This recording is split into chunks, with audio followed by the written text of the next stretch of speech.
kenapa di beberapa grup atau lingkaran pertemanan tuh perilaku kayak nyinyir, menggosip negatif, atau saling sikut itu tuh biasa kayak nular gitu. Jadi kayak semacam kayak norma di grup gitu. Tapi ketika ada satu aja yang komentar pedas atau sinis ya dari orang itu kan seringkali bikin kita kepikiran berhari-hari.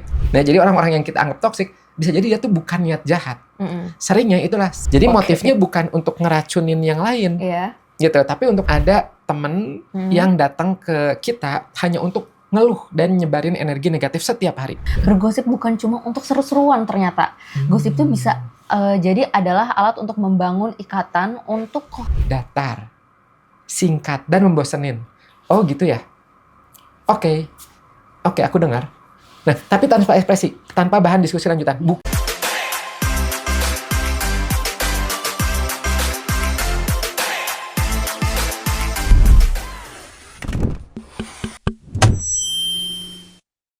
Halo teman-teman semua, selamat datang lagi di Grafocast, podcast yang ngobrolin psikologi, kepribadian, relasi, karir, dan grafologi dengan santai tapi tetap banyak insight-nya. Bareng aku Dania dan Afif.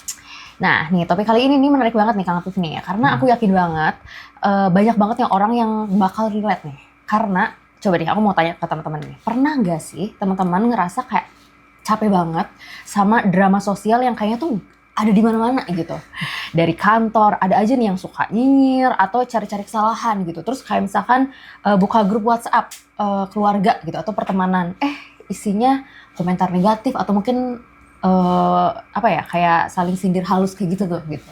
Nah, belum lagi juga mungkin kayak kalau kita buka sosial media gitu ya, nih timeline-nya tuh isinya mungkin kayak ada keluhan, perbandingan atau orang yang sengaja cari perhatian dengan cara yang nggak nyaman. Iya, bener banget. Nah, itu biasanya rasanya tuh kayak kita dikelilingin sama energi yang mungkin negatif atau berat gitu ya, gitu. Dan yang sering ditanyain, kok bisa sih orang-orang kayak gitu ada di semua tempat, di mana-mana, di kantor, di rumah, di grup WhatsApp, ya, di media sosial. Iya, benar-benar. Nah, itu dia Kang Alvin nih pertanyaannya. Kenapa sih sebenarnya perilaku-perilaku yang kurang menyenangkan ini seolah-olah jadi kayak semacam kayak latar belakang dari interaksi sosial yang kita lakuin sehari-hari kayak gitu. Apa dunia memang lagi penuh sama orang-orang seperti ini atau misalkan ada penjelasan lain kayak gitu ya nanti ya? Iya, betul. Karena memang secara psikologis itu ada pola yang manusiawi banget di balik perasaan kita itu. Dan menariknya, memahami pola ini nggak cuman bikin kita ngerasa lega. Oh, jadi gitu ya sebabnya. Tapi juga harapannya bisa ngasih kita senjata buat ngejaga mental kita sendiri. Setuju. Nah, jadi aku makin penasaran nih ya. Jadi hari ini kita akan bahas nih tentang psikologi di balik fenomena orang-orang yang mungkin disebutnya toxic gitu ya, ada di mana-mana kayak gitu ya. Kita akan kupas kenapa kita bisa ngerasain hal itu, dan yang paling penting yaitu adalah gimana cara kita tetap bisa menjaga kesehatan mental di tengah lingkungan yang kadang terasa beracun kayak gitu. Iya, betul. Dan kunci pertama untuk memahaminya sebenarnya ada di sebuah konsep yang namanya negativity bias. Nanti ini akan kita bahas ya. Dan ini yang bikin persepsi kita tuh sering condong ke hal-hal negatif. Dan mungkin tanpa kita sadarin ya, tanpa teman-teman sadarin. Gitu. Jadi jangan kemana-mana, tetap di Grafocast. Kita akan bahas tuntas dimulai dari sisi psikologi. Nah Kang, jadi pertanyaan besarnya tuh kayak gini nih. Apakah benar jumlah orang dengan perilaku yang kurang menyenangkan tuh lagi banyak bertambah kayak gitu? Atau jangan-jangan sebenarnya itu cuma persepsi dan cara kerja otak kita sendiri aja gitu, yang mikir hal seperti itu gitu ya? Betul, ini bagus banget pertanyaannya ya. Jadi secara psikologis jawabannya lebih condong ke yang kedua sebenarnya. Otak kita itu punya sistem pemrosesan informasi yang namanya negativity bias.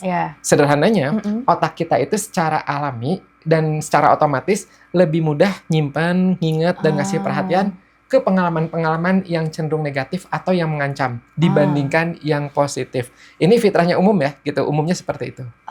Tapi kenapa bisa gitu ya Kang Afif? Bukannya harusnya kita fokus ke hal-hal yang justru bikin kita tuh bahagia gitu? Iya, secara logika kayak gitu kan. Kita pengennya positivism, ya positive thinking. Tapi secara evolusi, ini kalau dari teori yang saya baca ya gitu.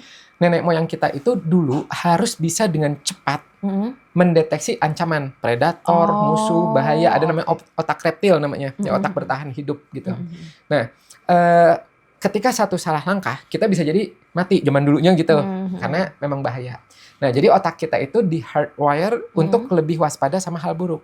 Oh, oke. Nah, saat ini sekarang ancamannya udah beda bentuknya. Bukan lagi macan, Iya. harimau, ular gitu, tapi komentar pedas, penolakan sosial atau konflik itu kan bisa dianggapnya jadi ancaman gitu. Oh, jadi sebenarnya mekanisme survival zaman dulu itu sebenarnya masih nyangkut ya di kepala kita sampai sekarang gitu. Betul, evolusi ya, Iya, tapi tetap masih gitu. Nah, atau gini, cara gampang ngebayanginnya gini, kayak noda tinta kecil di kain putih yang bersih. Kain putihnya itu semua interaksi netral atau yang positif ya dalam sehari-hari gitu. Noda tintanya itu mungkin satu gitu kecil gitu, tapi itu interaksi negatif atau komentar nyinyir. Nah, coba menurut teman-teman, mana yang lebih gampang kelihatan, yang lebih kita ingat? Ya pasti noda tintanya ya. Iya. Ya, padahal kan kita, padahal itu kan kain putih itu cukup luas gitu ya. Betul. Nah, cuman karena ada satu noda, jadi kayak kesannya tuh kita fokus ke langsung kita fokus langsung ke situ gitu ya. Iya, betul. Jadi ya sini segitu, di sini misalnya ada bercak gitu ya. Orang lihatnya ke sininya gitu Iya, kan. bener-bener. Nah, itu analoginya. Jadi sama seperti coba ya bayangin, kita punya 10 temen yang ngasih like, ngasih support. Wih, bagus, keren. Mungkin itu cuma lewat di memori kita. Tapi ketika ada satu aja yang komentar pedas atau sinis ya dari orang itu kan seringkali bikin kita kepikiran berhari-hari. Iya, benar. Ngerasa nggak kayak gitu? Nah, itu yang disebutnya negativity bias kita lagi bekerja. 1 dibandingkan 10 yang lain. Oh, iya benar-benar. Nah, ini relate banget sih, Kang. Jadi, aku juga pernah ngerasain itu. Mungkin kalau kita dapat ratusan pujian tuh kayak kesannya tuh kayak ya udah biasa aja gitu. Tapi ketika kita dapat satu kritikan mungkin yang agak sarkas gitu ya. Nah, ini tuh langsung nempel di kepala terus malah jadi kepikiran kayak gitu ya. Iya. Nah, berarti jadi sebenarnya bukan berarti jumlah orang toksiknya yang lagi banyak gitu ya, Kang Afif ya. Betul. Penerimaan kitanya aja gitu ya. Betul. Lingkungan kita biasanya nggak berubah drastis. Apalagi kalau kita sehari-hari gitu aja di keluarga, ya di kantor gitu. Nah, yang berubah itu adalah biasanya perhatian kita yang secara otomatis tersedot dan teramplify ke hal-hal yang negatif itu. Kita jadi seperti apa ya, kayak punya radar khusus yang sensitif banget ngedeteksi mengingat perilaku yang kurang menyenangkan. Sementara yang baik-baik tadi kata Dania lewat begitu aja gitu. Iya benar. Berarti kalau misalkan aku ringkas nih ya, perasaan yang kok ada di mana-mana orang nyebelin itu sebenarnya diperkuat sama bias alami otak kita sendiri gitu ya. Jadi sebenarnya bukan fakta di lapangannya bahwa semua orang tuh jadinya itu jahat gitu. Tapi karena otak kitanya aja yang lagi sibuk ngumpulin dan nandain semua ancaman sosial itu ya, Kang Afif. Iya, tepat sekali. Dan memahami ini aja, itu harapannya udah bisa bikin kita lega. Oh, ternyata ini normal, ini cara kerja otak. Bukan karena kita pesimis atau dunia memang benar-benar lagi hancur gitu. Iya. Nah, jadi sekarang kita agak lega gini ya, Kang Afif ya. Ternyata persepsi kita yang dibias gitu ya. Tapi kan kalau misalkan aku ada yang aku penasaran lagi nih ya. Kalau misalkan cuman persepsi, kenapa di beberapa grup atau lingkaran pertemanan tuh perilaku kayak nyinyir, menggosip negatif, atau saling sikut itu tuh biasa kayak nular gitu. Jadi kayak semacam kayak norma di grup gitu. Nah, ini poin yang bagus banget. Ya. Memang ada fenomena psikologi sosial yang namanya social contagion atau penularan sosial.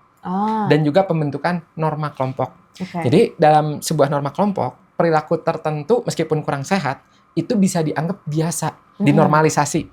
Bahkan yang udah ekstrim kadang-kadang diharapkan. Dan itu biasanya juga ya karena dilakukan oleh banyak kelompok di situ gitu ya, banyak anggotanya itu melakukan itu. Contohnya kayak gimana, Kak? Mungkin teman-teman biar kebayang gitu. Nah, misalnya di satu divisi di kantor, awalnya mungkin cuma 1 atau 2 orang yang suka ngeluh sama nada sinis atasannya gitu. Nah, lama-kelamaan karena yang lain ngedenger, mungkin ngerasa, iya ya gitu. Nah, mereka juga ikut-ikutan nyambung. Akhirnya budaya ngobrolnya ya jadi seputar ngeluh, terus nyindir gitu. Nah, itu jadi norma baru di grup itu terbentuk. Kalau kamu nggak ikut nimbrung ngomongin negatif, malah bisa dianggap beda. Disebutnya tuh outlier gitu. Jadi kamu nggak solid gitu. Oke, jadi kebayang nih Kang Afif. Jadi sebenarnya rasanya tuh kayak tekanan untuk ikut confirm gitu ya, supaya mungkin orang itu bisa diterima gitu ya. Betul, conformity ya. Jadi analoginya lagi itu seperti kayak misalnya kita masuk ke ruangan yang baunya itu agak anyir. Awalnya kita sadar, bau. Tapi kalau kita diemin dan kita lama di ruangan itu, nah indera penciuman kita kan jadi adaptasi, terbiasa. kita akhirnya nggak ngeh lagi kalau ternyata bau ruangan itu ternyata nggak sedap. Nah, lingkungan sosial yang dipenuhi pola komunikasi negatif itu mirip seperti itu. Lama-lama kita terbiasa, nganggapnya biasa. Dan tanpa sadar, takutnya kita ikut berkontribusi menciptakan bau yang sama itu. Oke, aku ngeri juga ya itu untuk mendengarnya itu. Nah, sebenarnya juga itu kalau tanpa sadar kita ikut jadi kayak ke bawah arus gitu ya Kang Afif ya. Nah, jadi tapi sebenarnya gini, jadi apakah kita tuh bisa tanpa sadar ikut-ikutan jadi toksik juga gitu, atau cuman kayak pengen diterima di kelompok gitu Kang Afif? Bisa banget, bisa banget. Jadi manusia pada dasarnya itu kan punya kebutuhan untuk diterima dan punya kebutuhan untuk menjadi bagian dari kelompok. Kan manusia makhluk sosial. Gitu. Nah, ketika kelompok kita menormalisasi obrolan negatif atau sikap saling menjatuhkan, ada tekanan bawah sadar buat ikut conformity tadi itu. Kita mungkin mulai ikutan ngegosip atau ngurangi sikap suportif kita karena takut dianggap aneh atau sok positif. Nah, sehingga akhirnya ketularan. Iya, ini kayak lingkaran, kayak apa ya, kayak lingkaran setan gitu ya Kang Afif ya. Nah, karena dianggap normal terus jadi ikut-ikutan kayak gitu ya. Nah, karena makin banyak karena makin banyak yang ikut, normanya juga makin kuat gitu. Lalu orang yang baru yang masuk juga akan terdorong buat ikut gitu. Jadi bisa kayak ngeblend in gitu ya Kang Afif. Betul, persis seperti itu. Jadi lingkaran setannya ya jadi terjadi gitu. Perilaku kurang menyenangkan itu dia jadi kayak punya momentum sendiri dalam sebuah kelompok. Dan seringnya orang yang melakukannya nggak sepenuhnya sadar bahwa mereka lagi terjebak dalam pola grup. Mereka ini biasanya cuma ngerasa, ya memang ini gaya komunikasi kita. Atau ya emang biasanya ngobrol kayak gini. Gitu. Jadi kayak geng-geng gitu, makanya itu bahaya tuh. Iya benar-benar. Jadi ini bukan cuma soal individu yang jahat mungkin kelihatannya gitu, tapi juga soal dinamika kelompok yang tanpa sadar meracuni dirinya sendiri gitu. Kalau dipikir-pikir kan sedih juga gitu ya Kang Afif ya. Betul, makanya memahami level kelompok ini penting. Betul. Kadang nyalahin satu orang sebagai biang kerok bisa jadi itu nggak akurat. Seringkali itu adalah gejala dari sistem atau kultur kelompok yang memang lagi nggak sehat. Oke, nah setuju banget nih Kang Afif. Nah, tadi dari penjelasan tadi, jadi kayaknya sih tuh nggak sesederhana orangnya memang jahat kayak gitu ya. Betul. Nah, kalau dilihat juga dari sisi individunya, kira-kira sebenarnya apa sih Kang yang sebenarnya dicari atau dibutuhkan orang-orang yang perilakunya itu sering bikin nggak nyaman gitu? Apa yang mungkin ada yang aku penasaran gitu ya? Sebenarnya tuh di kepalanya mereka tuh ada apa gitu? Iya. Nah ini bagus ya pertanyaannya, itu mendasar banget. Mungkin teman-teman juga ada yang nanyain, kenapa sih dia kok toksik sih? Apa sih yang di pikiran dia gitu ya? Gitu. Iya, nah memang karena secara psikologis perilaku yang kita anggap toksik atau kurang nyenangin itu jarang banget yang motivasinya murni untuk jahat. Nah jadi orang-orang yang kita anggap toksik bisa jadi dia tuh bukan niat jahat. Seringnya itulah satu gejala, ya, jadi ada gejala dari sesuatu yang lebih dalam dirinya. Bisa dari rasa nggak aman yang besar, kebutuhan validasi atau pengakuan yang nggak terpenuhi, ya, atau bisa jadi defense mechanism, ya mekanisme pertahanan diri mereka. Jadi sebenarnya mekanisme pertahanan diri gitu. Maksudnya tuh kayak gimana nih Kang Afif contohnya mungkin? Jadi coba deh bayangin ada seseorang yang dalam hatinya itu dia ngerasa kecil, nggak percaya diri, nggak pede, atau takut diabaikan. Nah, daripada dia itu ngerasa sakit karena penolakan, otaknya bisa milih strategi lain, nyerang dulu, nguasain dulu, atau menarik perhatian dulu dengan cara yang negatif. Jadi seperti tameng, perilaku merendahkan orang lain misalnya, ya. Seringkali itu adalah cara cepat untuk ngerasa lebih tinggi tanpa harus membangun kepercayaan diri yang asli. Gitu. Jadi bukan yang dia lakukan itu bukan untuk meninggikan percaya dirinya, tapi dia malah melakukan yang menjatuhkannya kayak gitu. Betul. Nah, terus juga jadi rasa superioritas yang ditunjukkan itu sebenarnya tameng gitu ya. Jadi buat nutupin inferioritas yang dirasain itu dalam-dalam gitu. Betul banget. Gitu. Atau contoh lain, misalnya ada teman yang selalu negatif, pesimis gitu. Bisa jadi itu sebenarnya cara ngontrol dirinya, ya, cara ngontrol ekspektasi dirinya. Dengan dia itu selalu mengantisipasi yang terburuk, dia nggak akan kecewa. Kan ada tuh, wah ini kayaknya gitu, terus gitu bawaannya gitu. Belum apa-apa gitu ya. Betul. Ya.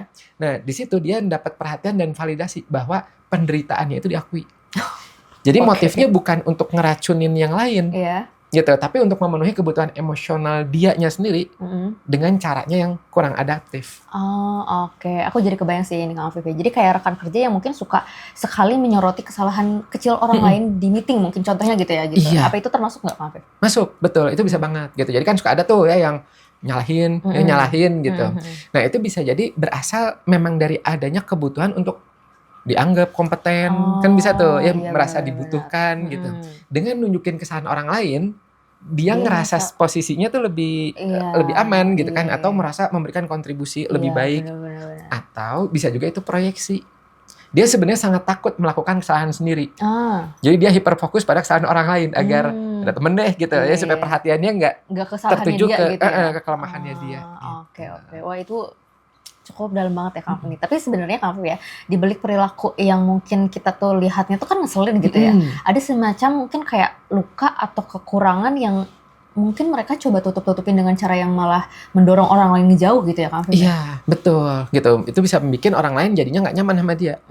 Nah, memahami ini punya tujuan yang sangat praktis. Tujuannya bukan untuk ngebenerin perilaku mereka atau maksa kita untuk menerima perlakuan yang kurang baik dari mereka, bukan sama sekali. Gitu. Oke. Jadi sebenarnya tujuannya apa dong kalau kayak gitu? Tujuannya minimal untuk mutus pola reaksi otomatis kita. Kalau kita cuma ngeliat perilaku luarnya yang nyebelin, respon kita cuma satu ke orang itu, kesel sama dia, jengkel, atau ikutan terbawa emosi. Tapi kalau kita bisa sedikit aja bahwa, oh ini sebenarnya orang yang lagi sakit hati, atau oh ini dia lagi ketakutan, maka minimal emosi kita bisa jadi sedikit lebih netral. Kita nggak mudah tersulut. Kita bisa bilang, oke, ini bukan tentang saya, ini tentang masalah internal dia yang diproyeksikan ke saya. Iya benar-benar. Jadi dengan memahami motif di balik layarnya sebenarnya kita tuh bisa nge-break siklusnya gitu ya Kang Afif ya. Jadi kita nggak perlu kayak balas dengan energi negatif yang sama dan malah juga bikin perangnya tuh makin panas gitu. Iya, persis banget gitu. Dan ini seperti kita punya kacamata baru untuk melihat situasi yang tadinya kita baca dia sebagai dia benci sama aku, gitu. Mungkin bisa dibaca ulang. Dia sebenarnya lagi berjuang sama dirinya sendiri dan kebetulan aku ada di depannya. Ya kan gitu. Jadi kayak kita yang kena. Nah itu bisa membantu bikin kita punya pilihan respons yang lebih sadar, yang lebih positif di situ. Lebih sehat kitanya juga secara psikologisnya. Nah ini yang paling tunggu-tunggu nih Kang. Setelah kita paham akar masalahnya, tadi kan kita udah lihat nih, oh ternyata di balik ini tuh seperti apa, kayak gitu kan. Ini yang paling aku tunggu-tunggu nih Kang. Nah setelah kita paham, tadi kan kita udah ceritain gitu, akar masalahnya kayak gimana. Baik dari sisi sisi otak kitanya, sisi kelompoknya maupun sisi individunya gitu ya. Sebagai kita yang mau tetap waras kayak gitu ya. Apa sih yang bisa kita lakukan? Lalu gimana cara kita menjaga mental biar nggak ikut terbawa arus negatif atau kelelahan mental karena dikelilingi sama energi yang seperti itu. Yang toksik gitu ya, gitu. Jadi supaya kita sehat mental itu, kunci praktisnya. Pertama, dan ini paling utama nih teman-teman. Kita harus bangun batasan psikologis yang sehat. Batasan itu bukan berarti kita membenci atau mengucilkan ya, tapi kita memasang kayak filter. Kita belajar misahin mana yang adalah masalah dan emosi mereka, mana yang masalah emosi diri sendiri. Itu dulu. Filter dulu, harus tahu. Contohnya gimana nih Kang, secara konkretnya gitu. Soalnya kan kadang batasan itu kita tuh kayak abstrak banget gitu kedengarannya gitu. Iya, contohnya gini misalnya ada temen yang datang ke kita hanya untuk ngeluh dan nyebarin energi negatif setiap hari. Nah, datang tuh dia ngeluh gitu. Nah, batasan psikologis yang sehat itu bisa dengan berkata seperti ini. Aku dengar kamu lagi stres. Aku ada di sini buat dengar, tapi untuk 10 menit aja ya, karena aku juga perlu fokus ke kerjaku. Gitu. Jadi kebayang ya, saya tahu kamu lagi stres gitu. Ya, oke, kitanya sih baik-baik aja gitu dan kasih batas gitu. Atau secara mental kita bisa mutusin. Aku akan mendengarkan kamu, tapi aku nggak akan ikut ngebahas atau nyebarin gosipnya.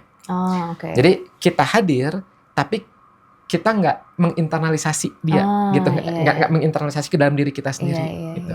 Oh jadi sebenarnya kita tuh tetap empati juga gitu ya ke orang lain, tapi nggak harus jadi tong sampah emosional yang mungkin nggak ada batasnya itu ya, Kang Afif ya. Iya betul. Nah kita juga mungkin kasih waktu dan ruang untuk diri kita sendiri gitu ya. Betul gitu. Nah ini sedikit cerita ya teman-teman gitu.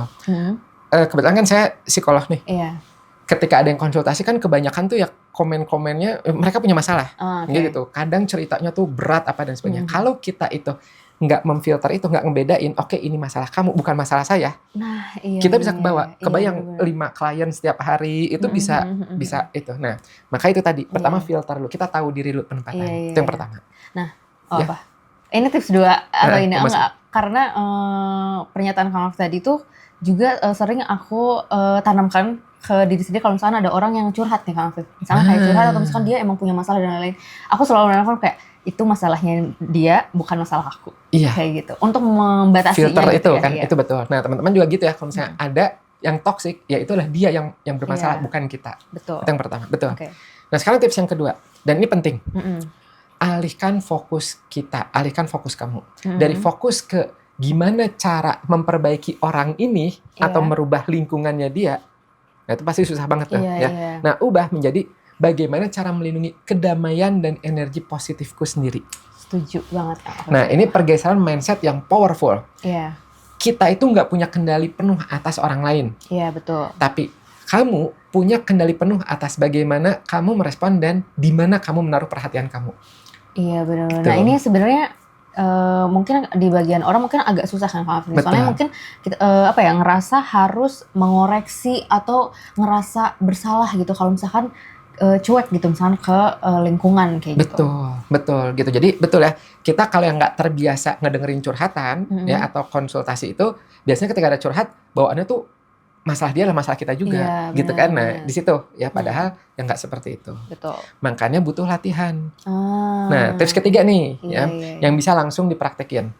Namanya selective attention atau Oke. perhatian selektif. Mm-mm. Jadi, setelah ngobrol sama orang yang negatif, yang bawaannya Iya. negatif gitu, Mm. yuk secara sengaja cari dan ngasih perhatian pada interaksi yang konstruktif, yang positif. Ah. Ya, jadi udah wah negatif nih, langsung segerin. Chat sama temen yang suportif kan, Iya, iya. mungkin punya ya temen Iya. 1-2 yang wah happy gitu. Mm-mm. Atau baca artikel yang inspiratif. Kalau misalnya nggak ada temennya nih, udah pada sibuk semua. Iya. Coba cari sesuatu yang menyenangkan, yang inspiring. Mm-mm. Atau ikat momen baik hari ini. Oke. Nah, tujuannya apa? Untuk nge-rebalance negativity. Mm-mm. Jadi negativity bias tadi gitu dengan sengaja. Jadi berarti mah kalau udah baju kita takutnya kotor, Iya. ya udah saatnya Kayak itu kita dicuci cuci dulu, gitu ya, gitu. kasih Oke. pengharum, nah gitu. Iya, benar-benar setuju kan Kang. Jadi sebenarnya kita tuh boikot otak kita yang lagi asyik kumpulin sampah negatif itu dengan sengaja kasih dia makanan positif gitu ya Kang Iya, ya. persis banget. Gitu. Iya, Jadi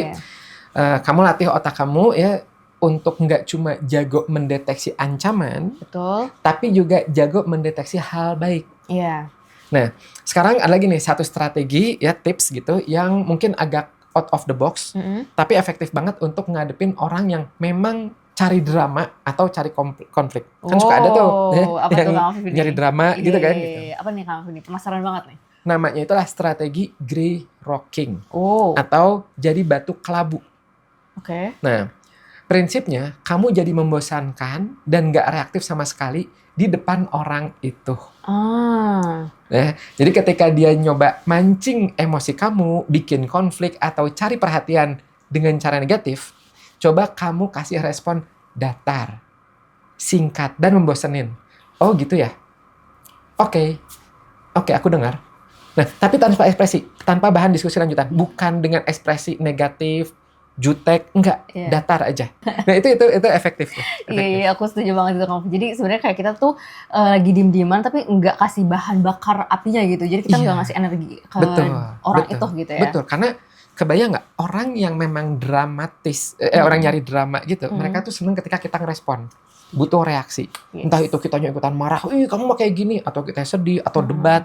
Tujuannya apa? Tadi untuk minyak itu, ya Iya, gitu, iya, ngasih bensin bahan itu, bakarnya betul, ya. gitu untuk dia ngerasa hidup dan ngerasa berkuasa. Oke. Sebaliknya kalau kitanya nggak ngasih reaksi itu, Hmm. ya dia akan kehilangan minat ke kita. Dia mungkin dia nyari mangsa lain gitu Iya, kan iya, gitu. iya, iya. Nah, kitanya jadi kayak batu kelabu tadi, grey rock gitu. Oke. Dan ya batu yang nggak menarik buat dia. Mm-mm. Nah, ini salah satu cara pasif tapi kuat untuk ngelindungin diri tanpa harus konfrontasi. Oke, Gitu. wah ini setuju banget nih, keren banget nih Kang Afif. Jadi sebenarnya pilihan kita banyak ya. Tadi bisa pasang batasan, Filter, alihkan fokus, Betul. latihan perhatian selektif, atau kalau misalkan perlu jadi batu kelabu yang membosankan itu gitu. Jadi intinya kita ambil kendali atas diri kita sendiri lagi gitu ya. Jadi Iya. bukan untuk mengubah lingkungannya, tapi kita kontrol diri kita sendiri aja ya. Betul banget. Karena ya itu tadi, kesehatan mental itu biasanya dimulai dari keputusan kecil yang nggak nyerahin kendali emosi kita sepenuhnya ke orang lain atau ke lingkungan. Setuju banget. Tuh. Oke, nih sebelum kita tutup nih Kang Afif ya, aku mau bagi satu fun fact nih gini ya, untuk teman-teman juga. Nih ini agak ngejutin gitu, tapi bikin ini ngerti kenapa fenomena toksik itu bisa makin kerasa gitu Kang Afif ya. Seru. Jadi sebenarnya ada nih penelitian psikologi sosial yang menemukan bahwa kayak bergosip ternyata punya fungsi sosial primitif loh Kang Afif. Oh ya? Iya. Nah, gimana? Nah, jadi sebenarnya zaman dulu banget nih Kang Afif ya, nenek moyang kita tuh sebenarnya bergosip bukan cuma untuk seru-seruan ternyata. Gosip tuh bisa jadi adalah alat untuk membangun ikatan untuk kohesi dalam kelompok kecil. Nah, jadi kayak misalkan kita dengan berbagi informasi tentang siapa yang bisa dipercaya, siapa yang egois, mereka tuh bisa bertahan hidup untuk memilih sekutu yang tepat. Jadi sebenarnya dorongan untuk menggosip itu sebenarnya tertanam dalam DNA sosial kita. Wah, menarik. Jadi itu mekanisme untuk memetakan lingkungan sosial, ya, untuk menjaga norma kelompok gitu ya? Iya. Tapi ini twistnya gitu ya. Penelitian yang sama bilang juga ketika gosip itu berubah menjadi kronis, negatif dan penuh dengan kebencian, bukan sekedar pertukaran informasi, itu justru jadi tanda bahwa di kelompok tersebut ada ketidaknyamanan, persaingan yang tidak sehat, dan kepercayaan yang rendah gitu. Jadi sebenarnya gosip negatif yang meluas adalah gejala dari dinamika kelompok yang sedang tidak sehat. Iya, dan mungkin ini bisa kembali ke yang tadi kita bahas ya, Iya. lingkaran setannya itu. Setuju. Kelompok yang tidak aman akan memproduksi lebih banyak gosip negatif, Iya. yang kemudian merusak kepercayaan lebih jauh, dan seterusnya. Iya. Ya gitu, jadi kayak benar-benar. lingkaran gitu. Iya, jadi sebenarnya fun fact-nya tuh adalah kadang kayak perilaku toksik yang kita lihat mungkin kayak tadi gosip jahat atau sindiran itu bukan cuma masalah pribadi si pelaku, itu bisa jadi kayak adalah alarm gitu, tanda bahwa ada yang nggak beres nih dalam dinamika kelompok atau lingkungan sosial tersebut kayak gitu ya Kang Afif ya. Jadi kita bisa lihat nih dengan lebih jernih, nggak langsung terseret emosi, karena kita tahu nih ada gejala yang ada sistem yang mungkin yang lagi sakit gitu di lingkungan tersebut. Betul, ini insight-nya bagus banget nih. Ya, jadi bisa jadi itu terjadi lingkungan di kantor, Iya, ya di teman gitu ya, di grup gitu. Oke, ini insight-nya bagus banget. Iya. Dan harapannya dengan kita memahami akar primitifnya, kita bisa mutus siklusnya dengan memilih untuk nggak jadi bagian dari penularan itu ya. Iya, gitu. benar. Nah, kita bisa untuk milih bangun ikatan dengan cara yang lebih sehat. Setuju banget Kang Afif. Nah ini hari ini tuh banyak banget nih insight yang bisa kita dapetin kayak gitu dah. Apalagi kalau bagus ini kalau teman-teman semua juga memutus yang tadi ya rantai si primitif itu gitu kan. Yes. Iya benar. Nah ini makasih banget ya buat Kang Afif ini untuk pencerahannya ya. Jadi lega nih dengar penjelasan tadi Kang Afif. Semua tuh terasa kayak logis dan mungkin jadinya kayak kita bisa ngatur dan ngontrol diri kita sendiri gitu ya Kang Afif. Iya, sama-sama. Dan ya thank you banget. Semoga teman-teman bisa ambil yang aplikatif yang bisa dipraktekin buat dijajal pelan-pelan, dicobain pelan-pelan. Oke, nah jadi kita tadi kan kita bahas nih, aku mau simpulin juga nih, kayak jadi negative bias ini bikin kita fokus ke hal yang negatif gitu, perilaku kurang sehat bisa menular dalam kelompok, dan kuncinya adalah kita yang pegang kendali buat jaga batasan diri gitu. Ya, jadi mungkin intinya kalau kita nggak bisa ngontrol orang lain, tapi kita bisa selalu ngontrol respons kita dan perhatian kita sendiri gitu. Yes, setuju banget. Nah, tapi kadang susah gitu kan Kang Afif ya. Jadi mau introspeksi tapi kita tuh sering bias juga gitu sama diri sendiri kayak gitu ya. Iya, itu sebenarnya wajar ya gitu bias gitu. Makanya kita butuh alat bantu objektif biasanya ya untuk ngaca ini kita bias nggak sih. Nah, kalau saya sih biasanya lewat tes grafologi, analisa tulisan tangan. Biar kebayang kita tuh sebenarnya seperti apa, teman-teman tuh seperti apa. Iya benar-benar. Nah, buat yang penasaran juga tulisan tanganku sebenarnya mencerminkan apa sih gitu. Nah, mulainya dari mana nih Kang? Gampang, kalau misalnya mau, teman-teman bisa belajar. Ya, belajar ada materi gratisnya di grafologiindonesia.com/gratis. Atau kalau misalnya mau dianalisa, Kang Afif atau keadaannya gitu ya, apa sih karakter saya seperti apa, itu bisa ya, itu bisa dites sama ya di grafologiindonesia.com/tes strip grafologi.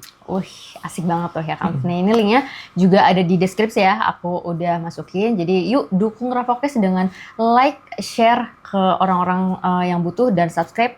Dan kita jumpa lagi di episode selanjutnya. Thank you.